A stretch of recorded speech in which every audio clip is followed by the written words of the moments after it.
오늘도 우리 다함교회 함께 하신 여러분들을 환영하고 사랑하고 축복합니다. 우리 옆 사람에게 인사 나누겠습니다. 반갑습니다. 환영합니다. 사랑합니다. 날씨가 많이 춥죠? 네, 그러나 여러분 봄은 곧 옵니다. 네, 봄이 곧 오기 때문에 좀만 참으면 될 것 같습니다. 오늘 말씀 제목은 보지 못하고 믿는 자들의 복이라는 제목으로 말씀을 전하겠습니다. 여러분 어떤 학자가 이런 말을 했는데 그 학자 이름이 갑자기 생각이 안 나는데 그 학자가 이런 말을 했어요. 크리스천에게 가장 어려운 문제는, 가장 힘든 문제는 하나님을 믿는 것이다. 되게 좀 아이러니한 그런 일이죠. 말을 했는데 근데 사실 맞는 말인 것 같기도 해요. 크리스천에게 가장 힘든 건 하나님을 잘 믿지 못하는 것이다. 여러분은 하나님을 잘 믿고 있습니까? 제가 예전에 이전 교회에 있을 때 알던 형제가 있었는데 그 형제가 모태신앙이에요. 근데 그렇게 하나님이 안 믿겨진다고 하더라고요. 안 믿겨지고 성경 말씀도 안 믿겨지고. 근데 문제는 뭐냐면 그 형제의 문제는 주일 예배 다 나오고 수요 예배 다 나오고 새벽 예배까지 다 나오신다는 거예요. 문제가 아니죠. 어쨌든 그냥 은혜 아닙니까? 그게 안 믿겨지는데 그 예배를 다 나오는데 이렇게 투덜투덜거리면서 또 예배를 이렇게 잘 드리고 있다는 거예요. 그래서 여러분 그것도 은혜입니다. 여러분 우리가 살다 보면은 이렇게 의심이 들어가고 정말 하나님이 살아계시는 건가 이런 생각이 들 때가 있는데 그런 의심을 여러분 이렇게 거기에 매몰되지 말고 그 의심을 뚫고 나갈 수 있길 바랍니다. 여러분 우리가 하나님이 안 살아계셔 한다고 해서 그분이 안 살아계시는 분이 아니기 때문에 어쨌든 우리의 어떤 환경이라든지 여러 가지 뭐 교회에서 예배를 통해서라든지 하나님이 살아계신다는 말씀을 전하고 또 세상에 얼마나 크리스찬들이 많습니까?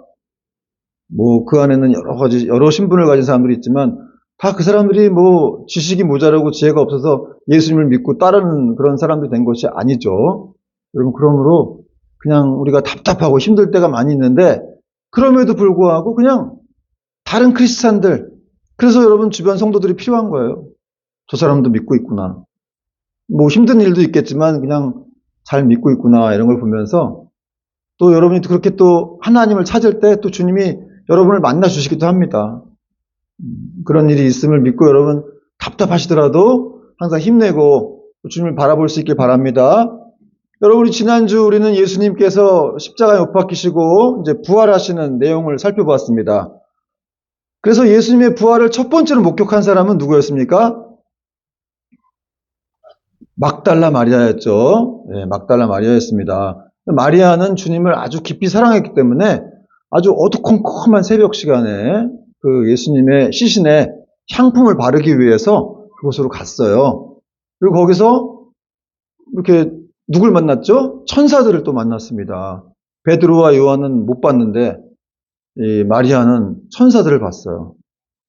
제가 그래서 말씀드렸죠. 우리를 지키시고 있는 천사가 있다.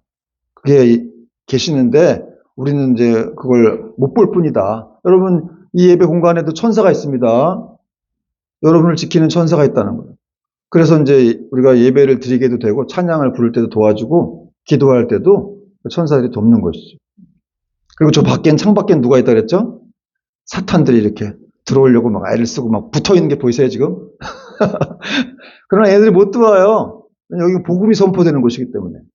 예수 그리스도라는 그 거룩한 능력의 이름이 선포되는 곳이기 때문에 여기는 못 들어와요.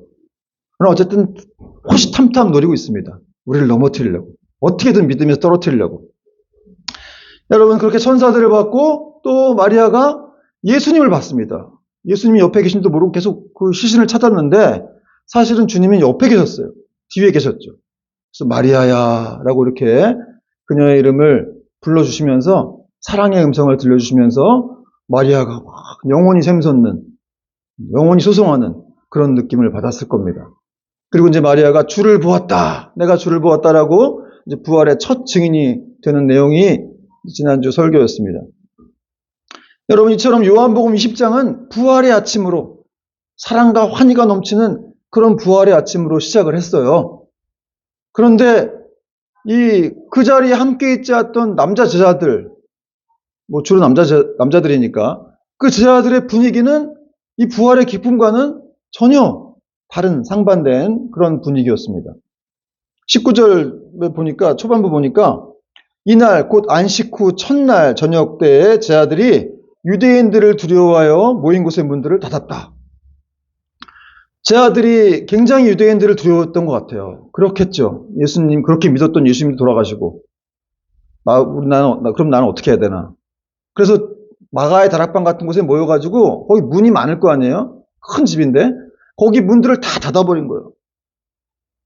그러니까 얼마나 이 두려움이 컸는지를 문을 다 걸어 잠근 거죠. 예수님은 부활하셨는데 이 제자들의 마음은 여전히 그 무덤가 앞에 머물러 있었던 거예요.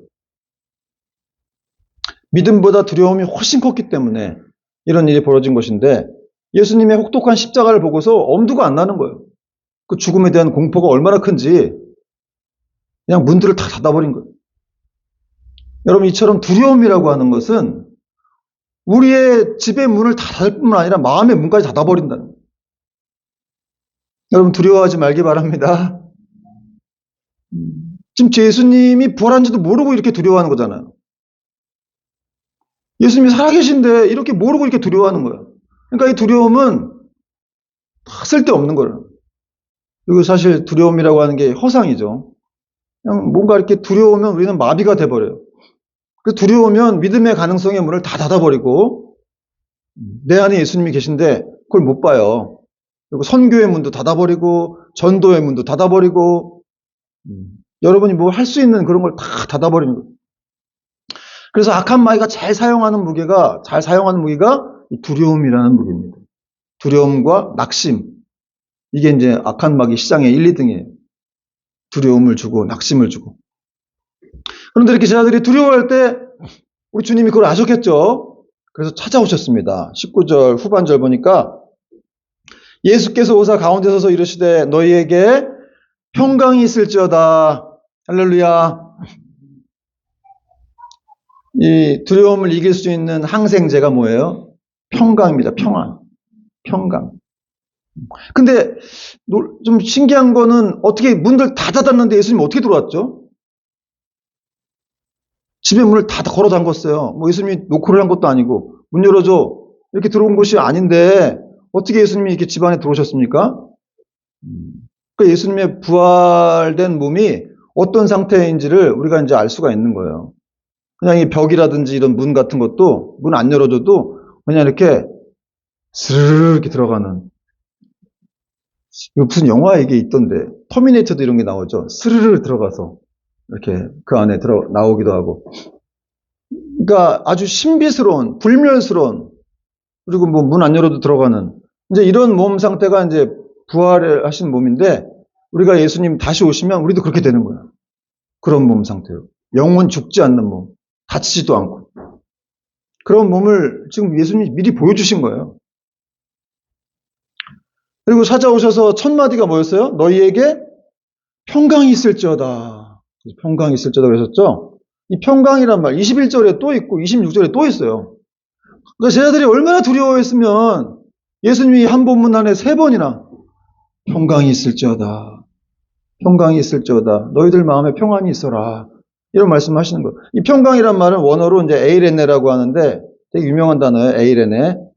이 단어는 세상에선 절대 줄 수가 없어요. 그냥 예수님만이 줄 수 있는 이 평안이에요.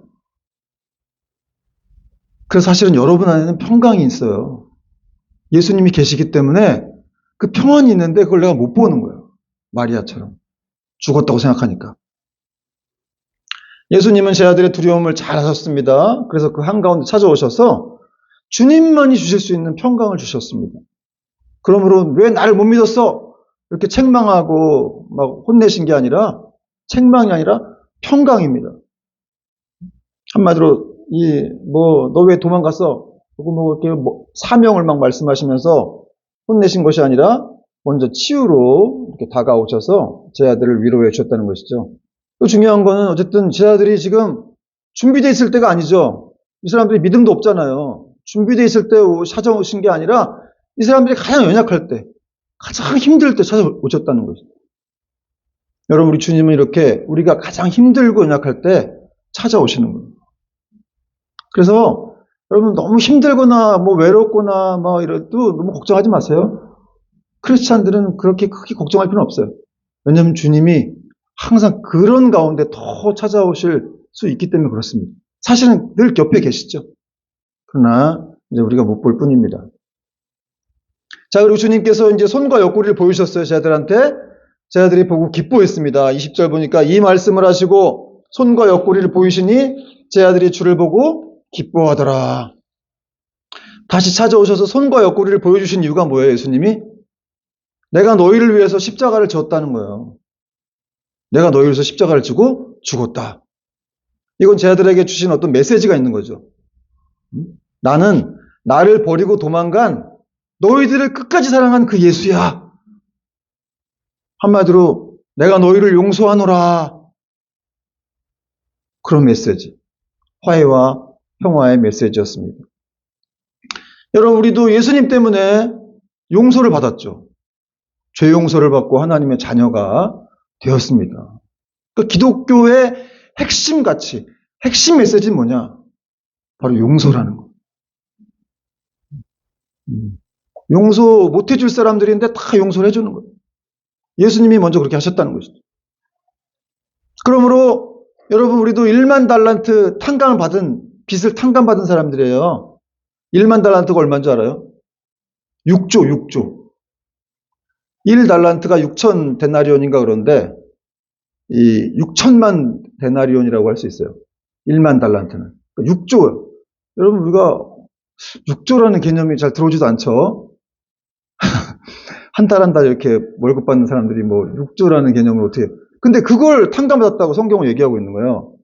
그러니까 그거 탕감받았는데 그냥 100데나리온 빚진 사람 멱살을 잡는다고 그러잖아요. 성경에. 자꾸 내놓으라고. 그러니까 네가 얼마나 큰 그런 죄 용서를 받은, 얼마나 하나님의 은혜와 사랑 가운데 거하는 사람인 줄 네가 알아라는 거예요. 그리고 다른 사람도 용서하라. 여러분이 용서할 수 없는 사람이 있습니까? 용서하시기 바랍니다. 용서가 쉬운 건 아니지만 그렇게 용서할 때 그 기독교의 가치가 다 이렇게 거기에 이렇게 녹아 들어가는 거죠. 그리고 하나님이 기뻐하신다는 거예요. 여러분, 용서는 정말 굉장한 용기죠. 그리고 참 믿음이라고 할 수 있는데 그렇게 우리가 용서할 때 하나님이 우리의 모든 것들도 다 용서하실 줄 믿으시기 바랍니다. 그리고 제자들은 주님을 보고 기뻐했어요. 이 말은 제자들이 주님의 이 손과 옆구리를 보고 부활을 확신했다는 뜻입니다. 이 기쁨도 세상에서 얻을 수 없는 그런 기쁨이에요. 오직 주님만이 주실 수 있는 그런 기쁨.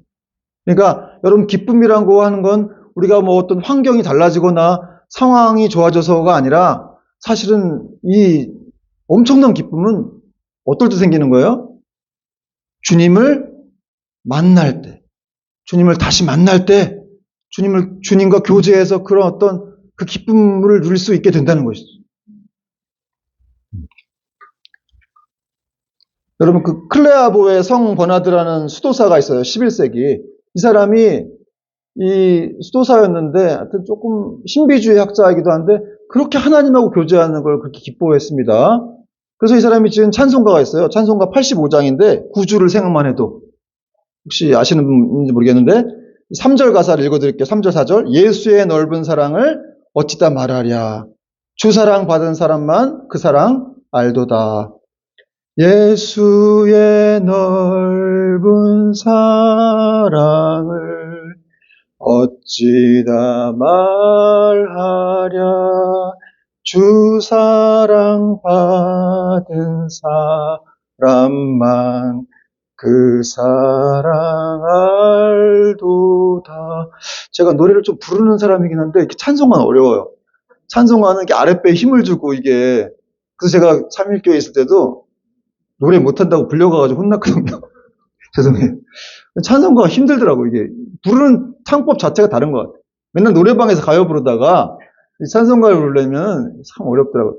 어쨌든 여러분, 이런 내용입니다. 예수의 넓은 사랑을 어찌다 말하랴. 주 사랑 받은 사람만 그 사랑 알도다. 또 4절에 보니까 사랑의 구주 예수여 내 기쁨 되시고 이제로부터 영원히 영광이 되소서. 저게 제가 다운되고 힘들 때 이 찬송가를 부르거든요. 너무 은혜가 돼요. 이 사람이 이 클라보의 성 보나드라는 이 사람이 11세기 1015년인가 이걸 지었는데 정말 하나님하고 그렇게 교제하는 걸 사랑하고 기뻐하다가 그냥 감동이 와서 이렇게 만든 찬송 시인 거예요. 그러니까 주님의 사랑을 받은 사람만이, 그분을 만난 사람만이 그 사랑을 안다는 거예요. 그러니까 사랑과 기쁨이라고 하는 건 비례한다는 거죠. 사랑을 받을수록 기쁨이 충만한 거예요. 그러나 사랑이 없다? 그럼 기쁨도 없는 것이죠. 그럼 왜 우리는 기쁨이 없는가? 여러분 기쁨이 있습니까? 신앙생활 하면서? 이렇게 예배드리는 기쁨이 있어요? 조금 있겠죠? 아예 없진 않겠죠? 크리스찬이니까. 근데 사실은 우리 안에 기쁨이 충분히 있어요. 그 예수님을 더 소망할 때 자꾸 문제를 바라보지 말고 예수님을 바라보셔야죠. 사랑의 구주를 바라보실 때 그분이 나를 그렇게 사랑하신다는 걸 생각할 때 하면서 우리는 기뻐해야 한다는 거죠. 여러분의 상태와는 환경과는 아무 상관이 없어요. 예수님은 오직 여러분에게서 눈을 떼신 적이 없어. 영원 전부터 지금까지. 우리만 왔다 갔다 하는 거죠. 그러나 그분은 우리가 이렇게 계속해서 그분을 바라보고 찬송도 하면서 하나님을 사랑하기를 원하십니다. 그럴 때 우리도 회복이 되는 거예요. 자, 그런데 이제 예수님께서 이렇게 나타나셨을 때 이 제자들과 함께 있지 아니한 제자가 한 명 있었는데 바로 도마라는 사람이었어요. 그래서 그는 믿지 못했습니다. 24절 보니까 12제자 중에 하나로서 디두모, 이 디두모란 말은 쌍둥이란 말이에요. 도마가 쌍둥이였던 것 같아요, 태어날 때. 디두모라 불리는 도마는 예수께서 오셨을 때 함께 있지 아니한지라. 그래서 25절을 이렇게 말했어요. 다른 제자들이 그에게 이르되 우리가 주를 보았노라 하니 도마가 이르되 내가 그의 손에 못자국을 보며 내 손가락을 그 못자국에 넣으며 내 손을 옆구리에 넣어보지 않고는 믿지 아니하겠노라 하니라. 예수님이 찾아오셨을 때 도마는 함께 있지 않았습니다. 꼭 보면 이렇게 함께 있지 않는 사람들이 문제죠. 그냥 함께 있지 않다가 이렇게 나는 못 들었네, 다시 시작해라, 그렇게 폐를 끼치기도 하고 그렇습니다. 여러분 항상 이렇게 혼자 있지 말고 함께 있어야 됩니다. 여러분 기독교는 공동체이기 때문에 함께 있어야 돼요. 여러분들이 함께 있는데 또 제자들이 이렇게 아니 우리가 예수님 보았다는데 너는 왜 안 믿는 거냐?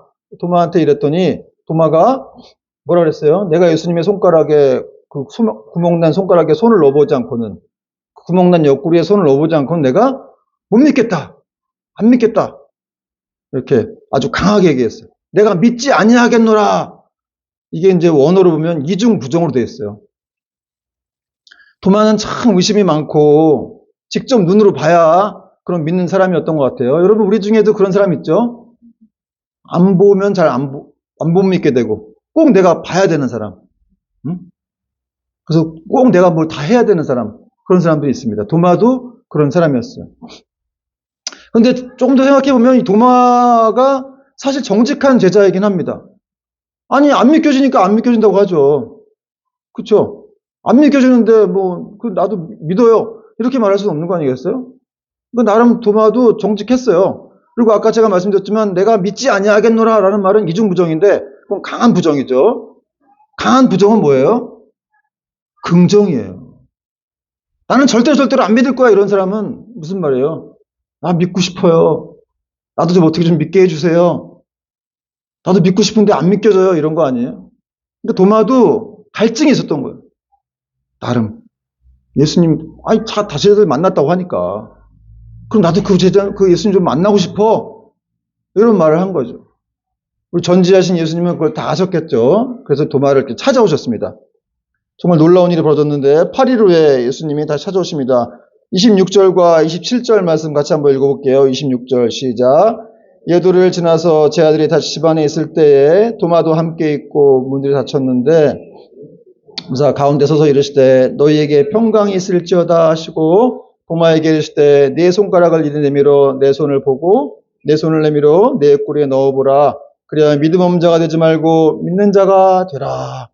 할렐루야. 여러분 여기서 26절을 보니까 또 평강이 있을지어다 하셨습니다. 도마가 평강이 없는 거예요. 그러니까 평강이 있어라 이렇게 말씀하시면서 여러분 예수님은 의심하는 도마를 찾아오셨어요. 아니 이 자식이 죄송해요. 아니, 이 XX가 뭐, 동물 이름 막 나열하시면서 막 네가 인간이야 뭐 이렇게 막 이렇게 혼내시고 이런 게 아니라, 너 나를 의심하고 있니? 그러지 마. 네 손가락을 이렇게 빼서 내 옆구리에 넣어봐라. 또 내 손바닥에 구멍 난 거에다가 넣어봐라. 이렇게 말씀을 하시는 것이죠. 여러분, 근데 왜 예수님이 그렇게 자기 옆구리, 구멍 난 옆구리에까지 이렇게 손을 넣어보라고 하셨을까요? 아니, 누가 자기 몸에 손 집어넣으면 기분 안 나빠요? 그러나 예수님은 그렇게까지 하셨다는 거예요. 그 이유가 무엇일까? 그렇게 해서라도 믿으라는 거예요. 그렇게 해서라도 너는 내가 부활하신 예수라는 거를 네가 믿어야 된다는 거예요. 그래서 믿음 없는 자가 되지 말고 제발 그렇게 해서라도 좀 나를 좀 믿어라. 내가 너의 구세주다. 내가 너를 창조한 너의 구세주야. 너를 돌보는 그런 하나님이야. 난 너를 결코 버리지 않아. 내가 너한테 사명을 맡겼어. 그런 말이에요. 그렇게 해서라도 믿으라는 거예요. 여러분 믿습니까? 여러분 세상에서 뭐 예수가 살아있네 없네 뭐 가짜네 진짜네 뭐 부활했네 안 했네 이런 말들을 막 하지만 그건 상관이 없어요. 중요한 건 내가 믿는 거예요. 내가 믿는 거예요. 뭐 예수가 어딨어 하나님이 어딨어 이렇게 세상에서 말하죠. 그러나 그거에 신경 쓸 필요 없어요. 중요한 건 내가 믿고 있는 거예요. 난 누굴 믿고 있나? 난 누굴 믿기 때문에 이 자리에 나와서 이렇게 예배를 드리고 있는 건가? 여러분 낙심한 분이 있습니까? 두려워하는 분이 막 두려운 마음이 일어나는 분이 있어요. 이 자리에 오셨다면은 정말 다시 주님을 바라봐야 돼요. 그리고 믿어야 돼요. 예수님이 뭐라 하셨어요? 믿음 없는 자가 되지 말고 믿는 자가 되라. 너는 나를 믿는 자가 되라는 거예요. 내가 너를 돌볼 테니까 나를 믿으라는 거예요. 누가복음 24장에도 예수님께서 제 아들에게 찾아오셔서 자신의 손과 발을 보여주시면서 믿으라고 하는 내용이 나와요. 예수께서 이르시되 어찌하여 두려워하며 어찌하여 마음에 의심이 일어나느냐? 내 손과 발을 보고 나인 줄 알라. 또 나를 만져보라. 영은 살과 뼈가 없으되 너희 보는 바와 같이 나는 있느니라. 아까 예수님 몸이 부활하셨다고 했는데 뭐 유령처럼 영만 있는 게 아니라 몸이 같이 있기 때문에 살과 뼈가 같이 있는 거예요. 식사를 드시기도 하셨죠. 나중에 이제 베드로 찾아가셔서. 그러니까 그런 말씀을 통해서 내가 정말 육체로서 다시 부활한 새로운 몸이 된 그런 구세주라는 사실을 너희가 믿어야 한다는 거예요. 그럼 나를 바라봐야 된다. 여러분 이런 말씀들이 사복음서에 많이 나와 있는데 이런 말씀을 통해서 우리가 예수님의 심정을 깨달아야 한다는 거예요. 우리가 예수님을 믿지 못하고 불안해할 때 이미 도대체 살아계신 거야 안 살아계신 거야? 내 인생을 돌보는 거야 안 돌보는 거야? 이렇게 생각할 때 우리 하나님은 안타까워하신다는 거예요. 너희 마음에 어찌하여 두려움이 일어나며 의심이 일어나느냐? 나를 보고 믿으라는 거예요. 나를 만져보라는 거야. 옆구리에 손을 넣어보라는 거예요. 여러분도 주님의 살아계심을 흔들리지 말고 믿기 바랍니다. 그런데 오늘날에도 예수님 부활하셔갖고 지금도 살아계시다는 사실을 분명하게 믿지 않는 이 신자들도 많이 있어요. 부활도 못 믿고 하나님이 살아계시는가 안 살아계시는가 정말 살아계신다면 어떻게 나한테 이런 고난을 주시나 뭐 이런 생각을 하시기도 하는데 여러분 사실 그 고난도 이렇게 끝이 있습니다. 계속되는 건 아니에요. 그냥 훈련 차원에서 이렇게 주시는 건데 거기에 너무 매몰돼서 그렇게 하나님을 떠나려고 하는 것들은 이제 그건 마귀의 수법이라고 할 수 있고 그런 걸 통해서 우리가 이렇게 훈련받고 단련되어져서 더 주님을 잘 믿게 하시기 위한 그런 뜻이 있는 것이죠. 그런데 오늘날에도 이렇게 하나님이 살아계심을 믿지 못하고 감당할 수 없는 문제만 생기면 두려워하고 불안해하고 어찌할 줄을 모르는 분들이 있습니다. 또 예수님이 살아계심에도 불구하고 그 부활을 증언하지 못하는 그런 신자들도 많이 있죠. 직장에서도 예수 믿는다고 말 안 하고 또 가족 친지들에게도 예수 믿는다고 커밍아웃 못하고 또 식사기도도 안 하고 식사기도도 못하는 거죠. 식사기도 할 때도 뭐 이렇게 신발 끈 묶는 것처럼 이렇게 숙여가지고 이렇게 뭐 하는 것처럼 하고 아니 여러분 식사기도 당당하게 하십시오. 일단 내가 하나님 믿는다고 선포하는 거는 이건 너무너무 중요한 것이고 그 일대에 그냥 영적인 파장이 일어나는 행위예요. 식사기도 하나만으로도. 그러나 그것도 못하는 크리스찬들이 많습니다. 그거 찍혀갖고 내가 진급 안 되면 어떻게 되지? 뭐 별의별 생각하면서 하는데, 여러분 근데 중요한 건 뭐냐면 그렇게 회색분자로 회색지대에 살아가면은 친구가 안 생겨요. 친구도 안 생기고 신앙이 성장할 수가 없습니다. 아니 우리가 빛인데 왜 못 드러내는 거예요? 너희가 빛과 소금이라고 했는데 왜 빛인데 우리는 못 드러낼까? 내가 빛인데 내가 드러나야 이 어둠이 사라지는 거 아니겠습니까? 어둠이 사라지고 거기에 뭔가 이렇게 빛의 무리들이 이렇게 생기게 되는 거고, 여러분이 커밍아웃하면 다른 사람들이 용기를 얻어서 다시 다 커밍아웃하는 거예요. 그러니까 사실 여러분 한 사람은 그냥 한 사람이 아니라 굉장히 중요한 한 사람이고, 여러분의 회사가 뭐 어느 정도 구조인지 이제 모르겠지만 사실은 크리스찬들이 움직이는 거예요. 이 세상도 마찬가지죠. 기도하는 사람들, 하나님을 믿는 사람들에 의해서 하나님은 그렇게 움직여 가신다는 거죠. 여러분 한 사람 한 사람이 너무너무 중요하기 때문에 결코 나를 너무 과소평가해서는 안 됩니다. 그리고 주님 말씀처럼 이렇게 하나님의 뜻을 전하는 자, 예수님 부활하셨다, 내가 주를 보았다. 막달라 마리아가 주님 발견하고 나서 너무 놀라고 기뻤겠죠. 그러니까 세상에 첫 부활의 증인이 된 것인데, 정말 놀랍고 기쁜 일을 만나면 그걸 감출 수가 없어요. 사랑은 전달하려는 그런 것들이 있죠. 절대 이렇게 감출 수가 없고 전하려고 하는 그런 것이 있습니다. 네, 여러분 사실 오늘 도마를 살펴보면서 이 도마에 의심하는 믿음, 이것이 뭐 우리의 모습이기도 한데, 그러나 이런 의심 속에 우리가 계속해서 빠져 있으면 안 된다는 거죠. 그러니까 이 믿음이라고 하는 거는 뭐 이렇게 의심이 되다가도 이렇게 다시 회복되기도 하고 거기 계속 빠져 있으면 안 되는 거예요. 우리가 보통 믿음이 있다고 하면서도 의심하기도 하고 회의가 생겨서 뭐 하나님이 있네 없네 막 생각을 하기도 되기도 하는데, 그러나 진짜 믿음이란 무엇이냐? 의심이 없는 게 믿음이 아니라 그런 의심과 계속 싸워나가는 거예요. 여러분 의심과 싸우고 있습니까? 싸워나가야 돼요. 말씀을 보면서 기도하면서 또 주변 동료 성도들을 통해서 우리가 계속 의심과 싸워나가야 한다는 것이죠. 그리고 또 한 가지 중요한 건 뭐냐면, 도마처럼 이렇게 계속 안 믿겨지고 의심이 되면 여러분이 하나님께 구해야 돼요. 뭘 구하냐? 주님께 보여달라고. 당신의 살아계심을 보여주세요. 정말 그렇게 구해야 돼요. 자꾸 신앙이 이렇게 열정이 떨어지고 신앙이 매너리즘에 빠지고 뭔가 막 뜨뜻미지근하고 있는데 그냥 내버려두면 안 돼. 괜찮은 척하고 있으면 안 되고, 그럴 때는 정말 주님 살아계시면 좀 보여주세요. 그런 말을 하고 이렇게 기도를 해야 된다는 거예요. 여러분 모세도 그랬죠. 내가 주의 목전에 은총을 입었사오면 주의 영광을 보여주세요. 그렇게 기도했습니다. 다윗도 내가 주의 법에 기이한 것들을 보게 하소서 라는 기도를 드렸다는 거예요. 지난주 제가 선다신이라는 인도의 사도바울이라는 사람 얘기했는데, 그 사람이 예수님을 어떻게 만났냐면 원래는 시크교도였죠. 힌두교. 그런데 성경도 불태운 사람인데 이 사람이 선교사들이 전하는 그런 복음을 듣고 집에 가가지고 진짜 참신이 있는 건가? 하나님이 있는 건가 싶어가지고 막 기도를 했어요. 진짜 참신이 있으면 하나님이 있으면 나와봐라. 그렇게 이제 선다싱이라는 인도의 사도 바울이 기도했더니 안 나타나시는 거예요, 하나님이. 그래서 안 나타나시면 내가 내일 새벽에 첫 차에 기찻길에 뛰어 죽겠다. 쳐 죽겠다. 이런 고백을 한 거예요. 대단하죠?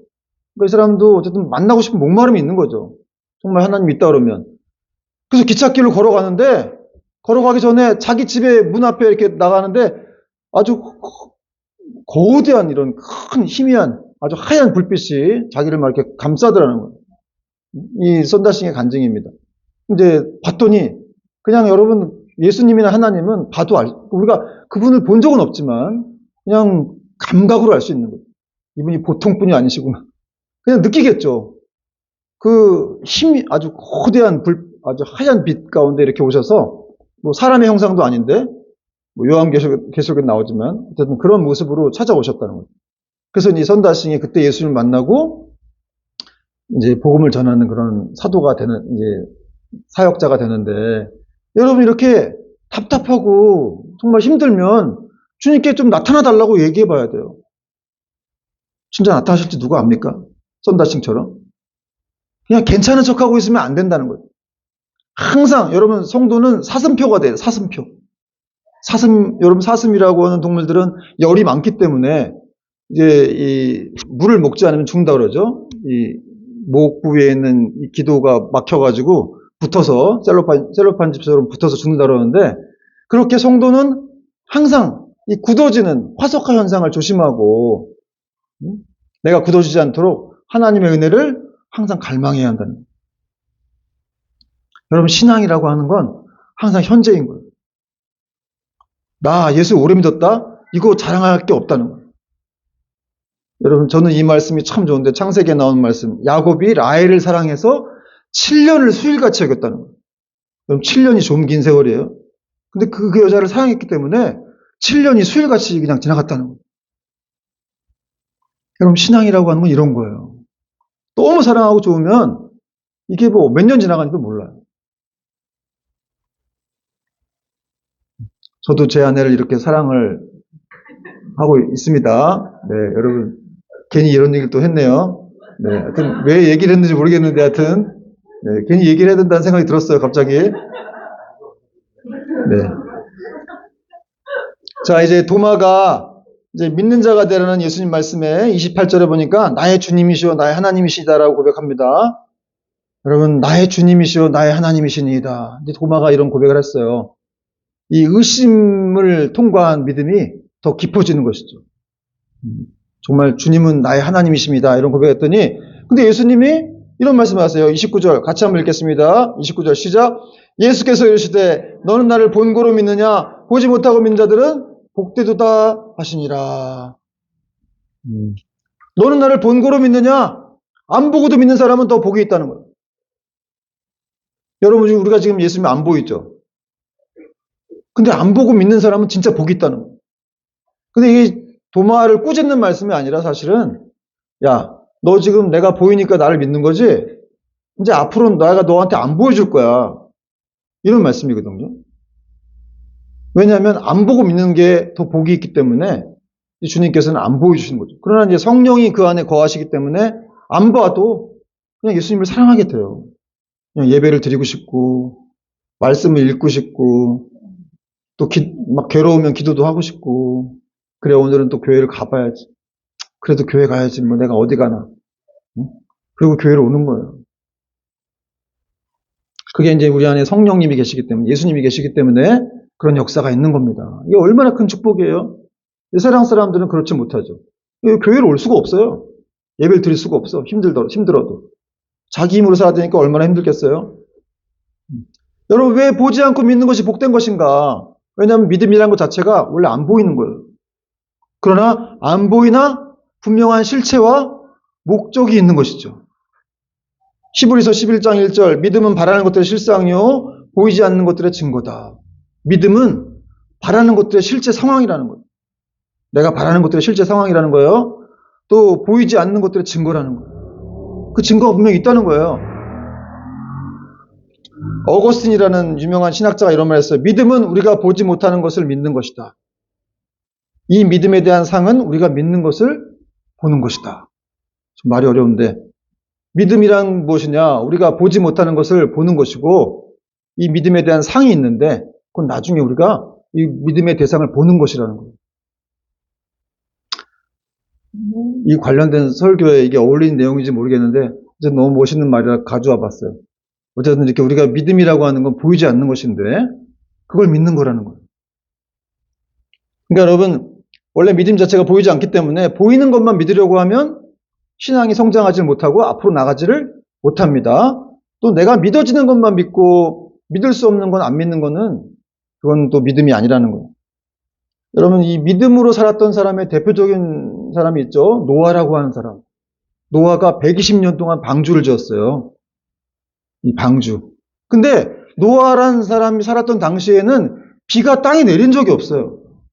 그 비가 뭔지도 몰라. 근데 하나님이 나중에 120년 후에 비가 올 거니까 홍수가 내릴 거니까 네가 믿음의 배를 준비해라. 그래서 노아가 그 경고하심을 받고 믿음으로 방주를 지은 것이죠.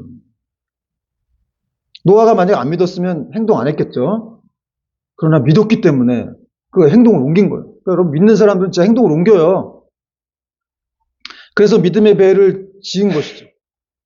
그래서 여러분 보지 않고도 믿는 자가 복되다라고 하는 말씀이 그런 거예요. 분명한 실체와 목적이 있기 때문에 지금은 당장 보이진 않지만 그분이 계시기 때문에 그분을 만나게 되기 때문에 그렇게 살아가는 것이 진정한 복된 것이고 또 그렇게 보이지 않고 믿을 때 우리는 믿음이 그렇게 성장할 수 있다는 거죠. 그러나 안개 속을 걸어간다고 해서 여러분 인생이 혼자 가는 게 아니에요. 하나님이 함께 하십니다. 분명한 목적과 실체가 기다리고 있어요. 우리를 돌보고 있습니다. 그래서 여러분 우리는 이렇게 기도해야 돼요. 살면서 보이지 않아도 마치 보는 것처럼 믿고 살 수 있도록 하나님 나에게 은혜를 주옵소서. 믿음을 주옵소서. 보이지 않는 하나님을 마치 보는 것처럼 잘 참을 수 있도록 나에게 믿음을 달라. 어쨌든 하나님도 여러분을 지켜주시겠지만 여러분도 그런 기도를 드릴 때 하나님이 또 함께 하실 줄 믿으시기 바랍니다. 히브리서 11장 27절에도 모세는 믿음으로 애굽을 떠나 왕의 노함을 무서워하지 아니하고 곧 보이지 아니하는 자를 보는 것 같이 하여 참았다. 이런 말씀이 히브리서에 있는데 모세도 그랬어요. 보이지 않는 하나님을 보는 것 같이 하여 참았다는 거예요. 그럼 우리는 모세는 늘 하나님을 봤을 것 같다는 생각이 들잖아요. 실제로 시내산을 올라가서 하나님의 말씀을 받아서 내려오기도 했는데 하나님이 모세에게 보여주신 건 아닌데 대면하여 앉아라는 말씀이 있긴 하죠. 그런데 히브리서는 이렇게 기록했어요.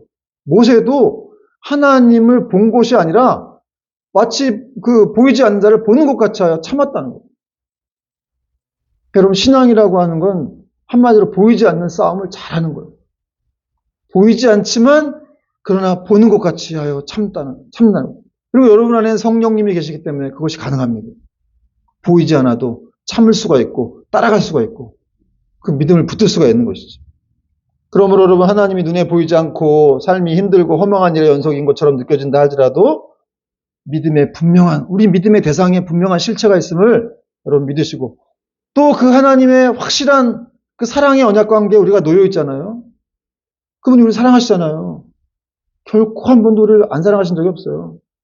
그 사랑 안에 여러분이 붙들려야 돼요. 그래서 그분을 바라보고 계속해서 나아가는 여러분 되기를 바랍니다. 마지막으로 31절 읽고 마치겠는데 31절 보니까 같이 읽겠습니다. 시작. 오직 이것을 기록함은 너희로 예수께서 하나님의 아들 그리스도이심을 믿게 하려 함이요 또 너희로 믿고 그 이름을 힘입어 생명을 얻게 하려 함이니라. 요한이 이 요한복음을 기록한 이유 이런 내용들을 쫙 기록한 이유가 나오죠. 예수님이 하나님의 아들이시라는 거예요. 그가 구세주라는 메시아라는 거예요. 또 너희로 그 이름을 힘입어서 영원한 생명을 얻게 하려 합니다. 그걸 위해서 내가 이 성경을 적었다는 거죠. 그러니까 여러분 우리가 보지 않고도 하나님을 보지 않고도 잘 믿으려면 어떻게 해야 돼요? 이런 예수님이 기록된 성경을 자주 읽어야 돼요. 그래서 성경 말씀 주신 거예요. 난 안 보이지만 대신 너에게 줄 게 있어. 큰 선물을 줄게. 내 설교를 좀 들어봐. 내 이야기가 기록된 성경을 읽어봐. 그럴 때 너는 믿음이 생길 거야. 여러분 성경이라고 하는 그냥 책이 아니에요. 정보 전달이 목적이 아닙니다. 여러분 그리스도의 말씀을 들을 때 우리에게 믿음이 생긴다고 그랬죠. 여러분 말씀이라고 하는 건 우리 생명인 거예요. 그냥 기독교는 그냥 말씀의 종교예요. 그 말씀 없이는 존재할 수가 없어요. 세상을 창조하실 때도 말씀으로 창조하셨습니다. 빛이 있으라 하시면 빛이 있었고 그 말씀을 우리가 너무 소홀히 여기고 너무 홀대하는 거 아닙니까? 여러분 말씀 사랑합시다. 성경 말씀 읽읍시다. 그럴 때 보이지 않는 하나님을 잘 믿게 되는 거예요. 여러분 오늘 혹시 두려운 마음 가운데 이 예배를 찾아오신 분들이 있는지 모르겠는데 오늘 예수님께서 말씀하셨어요. 평안이 있을지어다. 너에게 평강이 있을지어다. 성령을 받으라. 상처 때문에 닫혀있는 마음의 문들이 있을 수가 있겠지만 걱정하지 마십시오. 예수님의 뜻은 평안이라는 거예요. 너에게 내가 평강을 주노라. 내가 너와 함께하노라 이런 말입니다. 내가 너를 끝까지 책임지겠노라.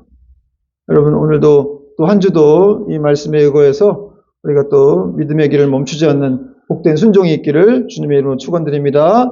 아멘. 찬양하겠습니다.